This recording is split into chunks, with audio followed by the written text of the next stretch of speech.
welcome back to Whiskey and Wit. I'm Whitney, and today's video I'm so excited to share. Even though it is 5 million degrees outside, we are going to celebrate a little bit of Christmas in July, so stay tuned. I'm so excited for this entire collaboration that today's video is a part of. Myself and 4 other amazing, strong women here on YouTube that love to DIY and craft have come together to kind of create a one-stop shop to give you a little bit of Christmas inspiration here in July. Those awesome ladies include Courtney over at Creative on the Cheap, Jennifer at A Little Bit of Calm and Crazy, Yami at the Latina Next Door, and Kristen from Kristen K. These are all women that I absolutely love watching their videos, so when they reached out and asked if I'd be interested in doing a collab for them, the answer was an absolute yes. It was a no-brainer. So down in the description bar, I've got a playlist for you. So after you finish watching this video, head over to all of their videos and check them out. Also, let them know you came from my channel. Last time, Courtney and I did a little emoji thing, and I think it worked out really well because I could see everybody that came from her channel. So if you head on over to all 4 of the other videos, be sure to comment, let them know you came from Whiskey and Wit, and let's do the little cheers emoji. So sometimes it's like little beer cups, sometimes it's like champagne glasses, whatever floats your boat, but throw those emojis in there so they know that you guys came from my channel. And for those of you that are coming from their channels, welcome. My name is Whitney. Over here on Whiskey and Wit, we do a ton of different things, but my main passion is really just DIYs. I love the Dollar Tree. I do a lot of wood signs as well, so be sure to hit subscribe down below if you like things like that and want to join this channel as well. Now let's get into the DIYs. I love that these items are things that I'm finding now, so it kind of helps with the situation when you get around Christmas time, or really now it's like the end of October, and you go to make a DIY and you literally can't find stuff anywhere because it's all been bought up so fast and you weren't there like literally the second they put it on the floor.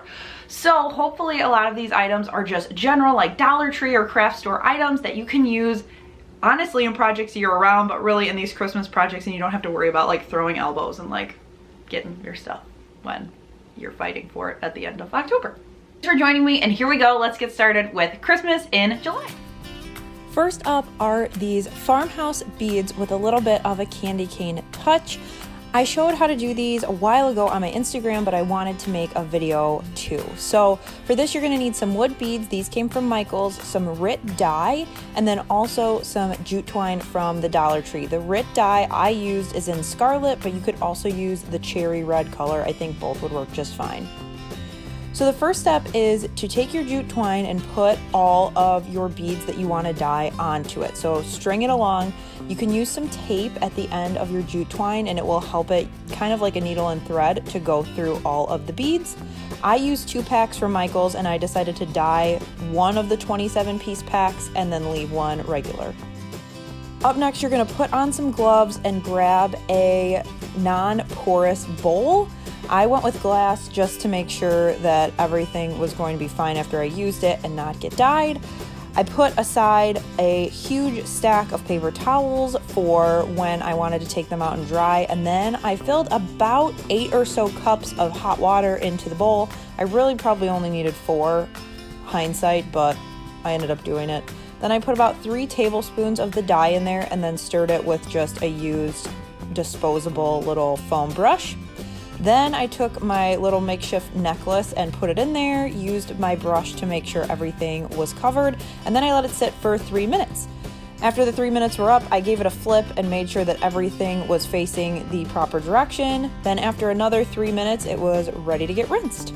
So I pulled it out with my gloves still on and made sure to rinse it with cold water. You just want to make sure that you rinse it off thoroughly, because if not, then that dye is going to get all over your hands when you go to string it. So then I laid it out on probably at least 10 paper towels and let that dry overnight.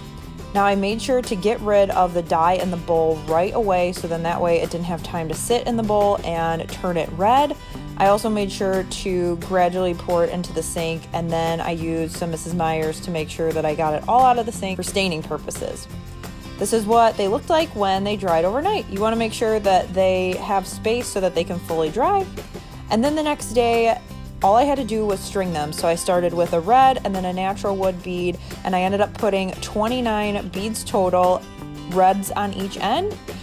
And then I went through and made my tassels. So this is a pretty simple process. You're gonna wanna take your jute twine and wrap it around your 4 fingers. So if you're making the number 4 with your thumb excluded, wrap it around 25 times, tie around the top, and then you're gonna hook this to one end of your beads. Then once everything is trimmed and looked good, then you're gonna repeat that step on the other side. And then I gave myself a little bit of leeway so I could cross them over like that to put them around a vase if I wanted to. The slack really helps it sit nicely. I love how this turned out. I'm really glad I went with the dye instead of the paint. I think it was a lot easier, and I really like the way that the color seeps into the wood. And up next are these adorable farmhouse books. These are all Dollar Tree supplies. I went through and grabbed 3 of the same book that were hardcover, and then I took some white Waverly chalk paint and covered all of the outsides of all 3 books, including the spine.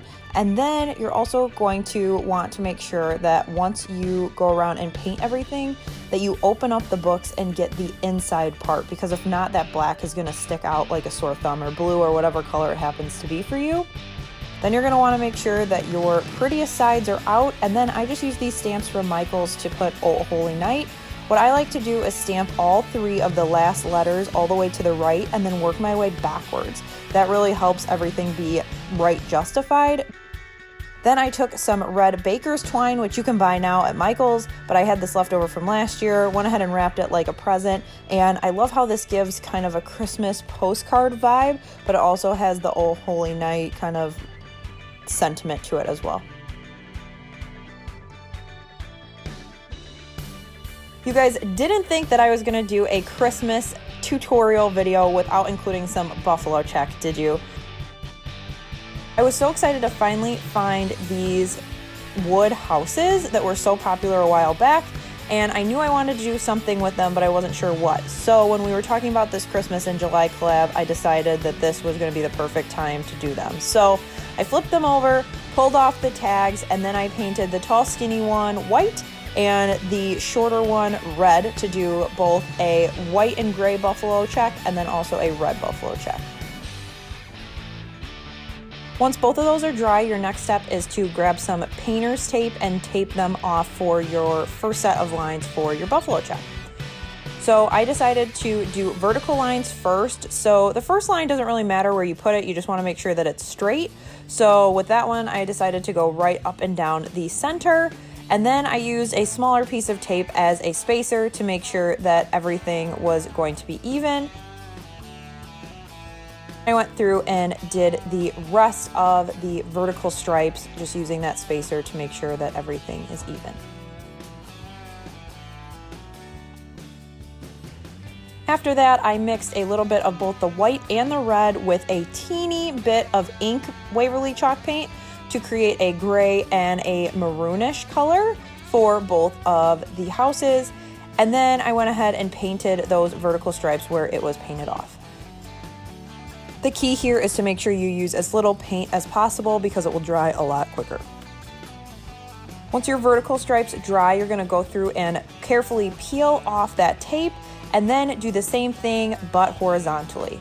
Once that second coat is all dry, then you're going to take those pieces that you saved from before and put them back on where they originally went. Now, if you're unsure, you can go ahead and mark right where the tape should go with a pencil, but then that way that'll help you because you really want to make sure these black boxes go where the lines intersect. So then same thing, a little bit of paint, go through and just use the regular black ink by Waverly is what I used here, and then let that dry. Once it's dry, it is time for the reveal, and you can also take the chance to touch up any paint that may have just slightly peeled up with the tape. It's a really easy fix, and then it is ready to display. I'm so excited about this black and gray buffalo check one because I'm gonna start using it in the fall. It's a really nice multi-use piece that you can make now and use throughout the fall. And finally, I've wanted so badly to find a wood sign tutorial that I could show you that doesn't include a Cricut, and I finally have found it. So you're gonna need some painting sticks. These packs of 10 were 98 cents at the Home Depot. And then you're also going to need whatever you're trying to transfer onto the wood. This, I used fresh cut Christmas trees. It's a free printable that I will link down below. So the first step is to crack open the package of the painter sticks. I marked where they needed to be cut, and then I just grabbed my little baby hacksaw that I actually got from the Dollar Tree. It works really well for these thin pieces of wood, and went ahead and chopped those over my garbage can. Make sure you're doing safe practices if you decide to do that. And then I just grabbed a glue gun, filled the pieces for the braces with a decent amount of glue, and then just glued them down as you would any type of pallet sign. Once that is done, grab your Mod Podge, which you can get at the Dollar Tree, but it's a better deal if you do a coupon at Hobby Lobby. And then I just went ahead and put a decent amount onto my little sign concoction there. And then I used a foam brush to just spread it out. You want enough that it's gonna stick fully, but you don't want too much that it's gonna seep through the paper. Really, it's kind of more of an art, not a science. So just whatever you think will work. You just want to make sure that you're not drenching it in Mod Podge, but you want to make sure that that area is fully covered. Once the Mod Podge was fully applied, I took my sheet, which I made sure to print backwards. That is going to be a make or break of this project. Print it flipped vertically or horizontally, whatever sign you're doing. And then I took my Cricut tool, but you can use a gift card, credit card, whatever, and got out all of the bubbles and made sure all of the edges were stuck down. After that, you wait. So I gave it about 90 minutes. You can let it go overnight, but I was on a deadline for this video and it worked just fine. So once I let it dry, I grabbed a rag that I wasn't too worried about if it got grody because I wasn't sure what this was going to do to the rag, but it ended up being just fine. And I put some warm water on it, and then I just laid that towel out on top of the paper, and I let that sit for about 3 to 4 minutes. Once I came back, I pulled it off, and then as you can see, the paper started already kind of disintegrating. So then what I started to do was take kind of a double approach. I would put a wet rag on one area and then use another wet rag to slowly wipe off the paper. So the goal is to get the paper to come up, but not the ink. So I did a lot of circular motions, and this time lapse is deceiving, but I did want to show you my full process. You want to make sure that you're gentle, and you can be a little bit harsher on the areas that don't have the ink, but I went a little hard on the H in fresh up there in fresh cut. So I ended up at the end having to fix that. But I used my little Cricut scraper just to get all of that stuff out of the way, but I recommend definitely doing that near your garbage can. But really, all in all, this full process took maybe 12-ish minutes, so it was not bad at all. Any area that's not coming up, just put your rag back on it and let it sit for a little bit longer. The key to this is just don't rush it. Give it time if it needs to, because if not, you're going to pull up all of that ink. The other preface that I want to share is that make sure that you are using a laser jet printer. If you're using an inkjet printer, it probably will not work. The laser jet printer are similar to what you're going to see in a corporate environment. The way that you can know is if you have a printer that has the ink cartridges and you can hear it kind of teet, teet, teet, teet across the piece of paper, that is not going to be a laser jet. You're looking for something that can just print and push it out kind of like a copy machine. That's going to give you your best results. I quickly took a Sharpie and just fixed that H. You really can't even tell. And then I took some of that baker's twine and tied it across the top. Now you could just leave it there, but I had some extra beads that I had strung, so I added them there. I am so excited to share this with you guys because I really think that this is going to be a game changer going through the fall and into Christmas time. It looks really good with the little buffalo check house, and I am so glad that I decided to add this project to the video last minute because I have a feeling you guys are going to love it. Thanks so much for stopping by and checking out these DIYs. Let me know down below, as always, what your favorite one was. That'll help me as I plan going into the actual Christmas season. I will also link down below my Christmas playlist from last year in case you're interested in seeing how I decorated my house or all the other DIYs that may be related to the one I mentioned in this video. Thanks again to the lovely ladies that are part of this collab. Be sure to go down below and check out that full playlist. Give you a ton of inspiration. I'm sure stuff you could probably use going into fall too, just with different colors and words, all that fun stuff. So thanks again to Courtney, Yami, Jennifer, and Kristen. This was so fun, and I hope we can do it again soon. So as always, thanks so much for watching. Hit subscribe down below if you haven't already so you don't miss a future Whiskey and Whit video, and I'll see you guys in the next one. Bye!